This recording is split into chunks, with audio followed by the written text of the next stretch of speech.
25 वर्षांपासून निरंतर पायदळ वारी सोहळा कोणताही खंड पडू न देता यावर्षी सुद्धा थाटामाटात निघाला.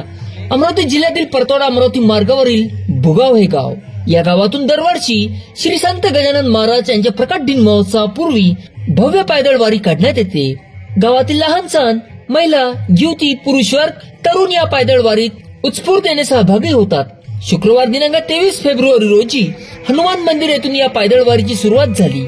गजानन महाराजांचे नाम स्मरण करीत गावातून मार्गक्रमण करीत शेगावच्या दिशेने वारी निघाली. ठिकठिकाणी गावागावात वारकऱ्यांचे पूजन, हारार्पण करीत पाय धुण्यात येते. वारकऱ्यांच्या सेवार्थ अनेक दानदाते पुढे येतात. जेवणाची व राहण्याची व्यवस्था करतात. 7 दिवस पायदळ वारी करीत निघालेले वारकरी शेवटी गजानन महाराजांच्या शेगावात पोहोचतात. या संपूर्ण वारी दरम्यान आवर्जून भक्त जुडतात, गजानन महाराजांचा आशीर्वाद घेतात. हनुमान वारकरी मंडळ, समस्त गावकरी मंडळी या पायदळ वारी सोहळ्याचे आयोजन करतात.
आज आपल्या भुगाव गावातून दरवर्षीप्रमाणे श्री संत गजानन महाराजांची शेगाव येथे पायदळ वारी निघालेली आहे. कशा प्रकारे आपलं आयोजन राहते, कोणकोणती विशेषता राहतात त्या रॅली दरम्यान?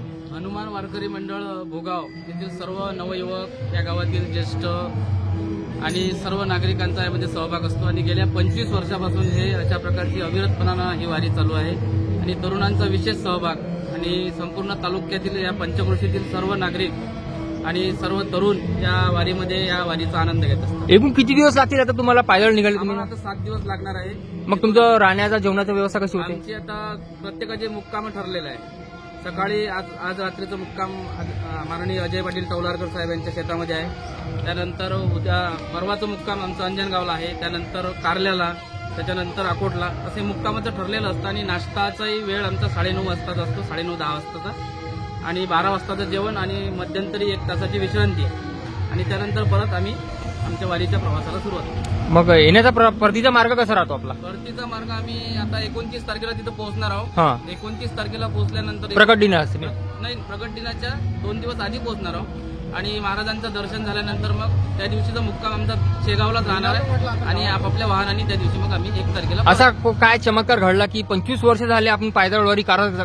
खूप सारे अनुभूती महाराजांच्या आहे. देहांताच्या नंतरही किती जण अनुभव येईल, पडत्या मजुरा झेलेले भक्तीजन आश्चर्य बोले आणि संतांचं उजळले भाग्य आता अवघी चिंता वारली. या नियमानं जे काही वारीमध्ये येतात भक्तजन आणि महाराजांचे एवढे चमत्कार आहेत की या वारीमध्ये आल्यानंतर पायी चालत असताना कितीतरी मुलांचे व्यसनं निघून गेले आणि त्याला हरिनामाचं व्यसन या ठिकाणी लागलं. हे या वारीची फलश्रुती आहे आणि म्हणून आपले सर्व जे वडीलधारी मंडळी आहेत ते सुद्धा आमच्या तरुण भावांना या वारीमध्ये जाणीवपूर्वक पाठवतात आणि त्यांना आग्रह करतात की तुम्ही या वारीमध्ये जा. जय गजानन.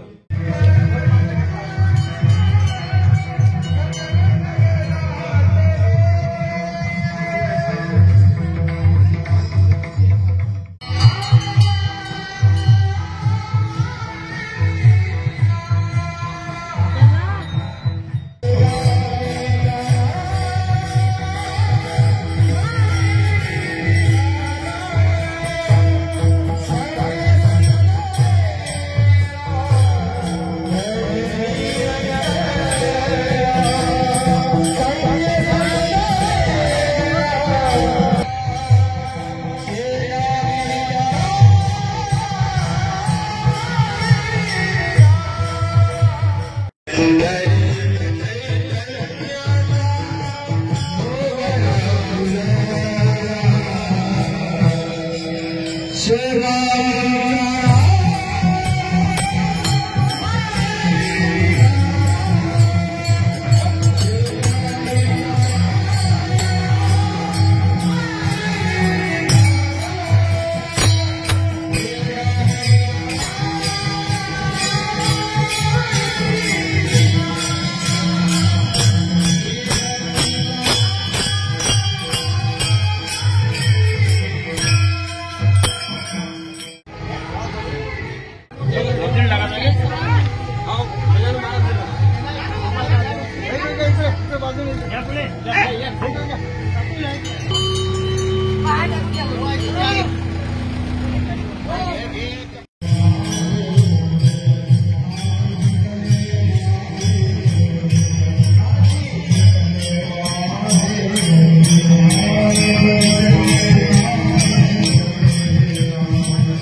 जय गजानन।